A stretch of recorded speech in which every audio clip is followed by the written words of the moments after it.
ബുധനാഴ്ച രാവിലെയാണ് സംഭവം.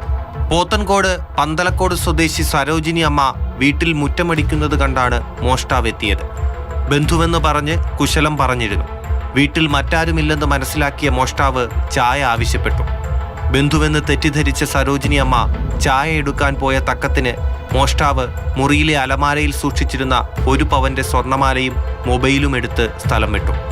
ചായയും കൊണ്ട് സരോജിനി അമ്മ മടങ്ങി വന്നപ്പോൾ ആള് പോയിരുന്നു. തുടർന്നാണ് മോഷണം നടന്ന വിവരം തിരിച്ചറിഞ്ഞത്. ഞാൻ കയറിയപ്പോൾ എൻ്റെ കൂടെ പെരയ്ക്കകത്ത് കയറി. അപ്പോൾ എൻ്റെ ബന്ധുവാണെന്നും പറഞ്ഞ് ഞാൻ ചായ ഇട്ട് കൊടുത്ത്, ചായ ഇടട്ടെന്നിട്ട് ഇടാൻ പറഞ്ഞ് പഞ്ചസാര ഇടണ്ടെന്ന് പറഞ്ഞ് ചായ ഇട്ടുകൊണ്ട് നിന്നപ്പോൾ ഇങ്ങോട്ട് മാറിയിട്ട് എൻ്റെ കൂടെ കേട്ട്, ചേച്ചി നല്ല വീടല്ലേ, ഒരു വീടായതെന്ന് പറഞ്ഞ് ചായ ഇട്ടുകൊണ്ട് ഇറങ്ങിയപ്പോൾ ആളിനെ കണ്ടില്ല, ഫോണും കണ്ടില്ല. പെരയ്ക്കകത്തുനിന്ന് കയറി മാലയും ഒക്കെ എടുത്തുകൊണ്ട് പോയി. പോത്തൻകോട് പോലീസ് കേസെടുത്ത് അന്വേഷണം ആരംഭിച്ചു. അതേസമയം ഇന്നലെ ഈ സ്ഥലത്തിന് സമീപത്തുള്ള ചാത്തമ്പാടും സമാനമായ രീതിയിൽ സൗഹൃദം നടിച്ച് വീട്ടിലെത്തി മൊബൈൽ ഫോൺ കവർന്നതായി പോലീസിൽ പരാതി ലഭിച്ചു.